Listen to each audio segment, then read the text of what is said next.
Merhaba, hoş geldiniz. Kanalıma ve mutfağıma sefalar getirdiniz. Bir yıl önce paylaştığım ve izlenme rekoru kıran sulu Antep salatasını yeni abonelerim ve henüz izlememiş olanlar için bir kez daha yapıyorum. Ve Antep salatası sosunun sırrını veriyorum. Hadi buyurun geçelim tarife.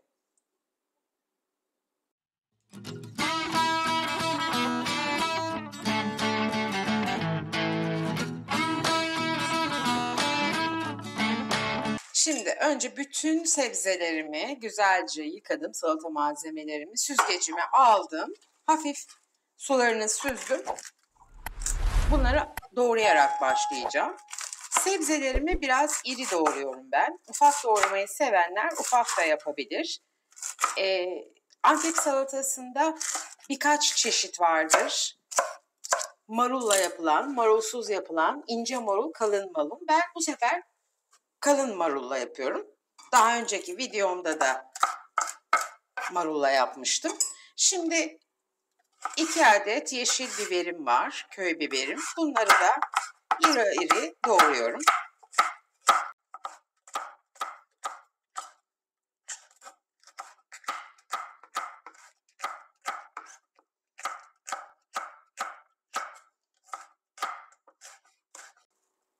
Biberlerimi de hemen salatamın üzerine ilave ediyorum.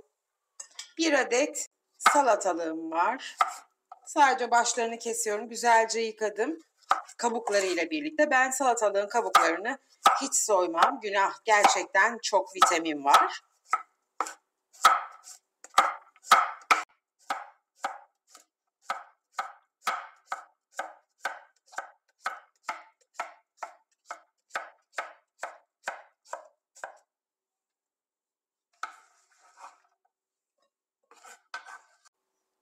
Antep salatasının olmazsa olmazı, bence Türk salatasının da öyle. Kuru soğan. Hemen kuru soğanlarımızı da jülyen olarak ince ama uzun doğruyoruz. Ufak bir kuru soğan kullanıyorum ben. Çünkü sosuna da kullanacağız. Bütün malzemeler bu kadar aslında arkadaşlar. Gayet ucuz, kolay, çabuk bir salata ama bütün lezzetini muhteşem sosu verecek tabii ki. Son olarak da 1 adet domatesimiz var. Kabuklarını soydum.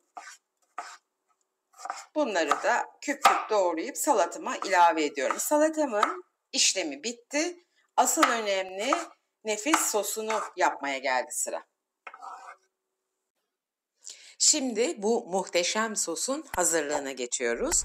4 adet domatesimi çok güzel yıkadım çünkü kabuklarıyla kullanacağım. Kabukları da ayrı bir lezzet ve vitamin katıyor, atmayın.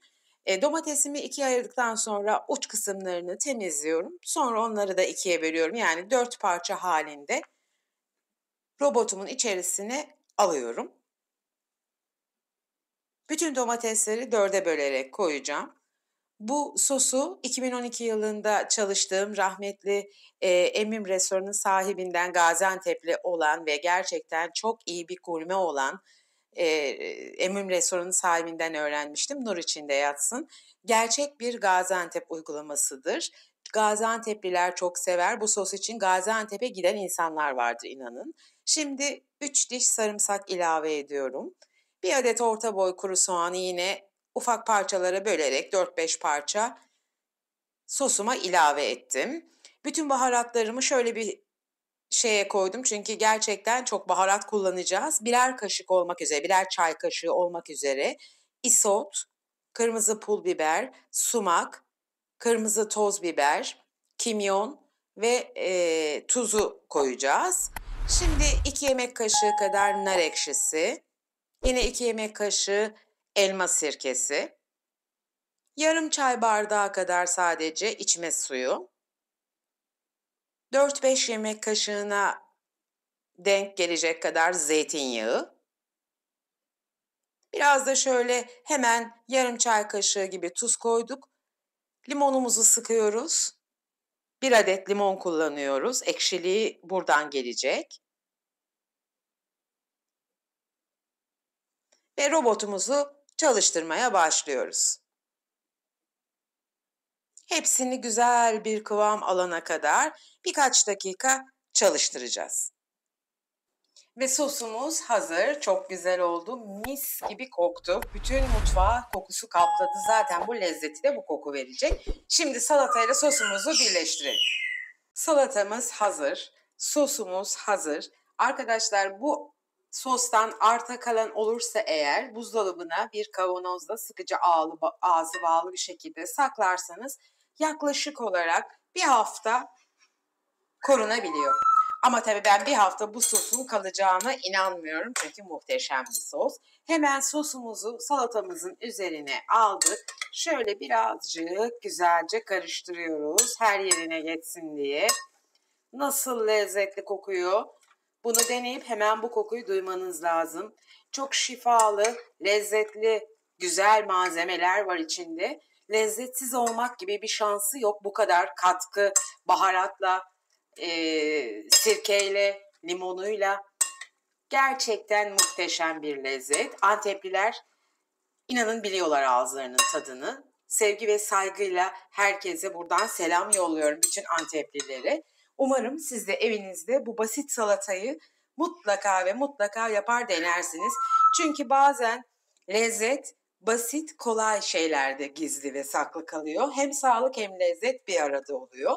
Bu salatayı kanalımı ilk açtığım dönemlerde yapmıştım. Gerçekten birçok Antepli usta bu salatanın sosunu, tarifini sır gibi saklıyor, vermiyor. Çünkü herkes kendi restoranında gelsin yesin istiyorlar. O zaman bunu paylaştığımda gerçekten benim için, yeni bir kanal için rekor olacak bir şekilde izlenme almıştı. Çok da hoşuma gitmişti ama aradan bir yıldan fazla zaman geçti ve yeni abonelerim, yeni izleyicilerim, takipçilerim katıldılar.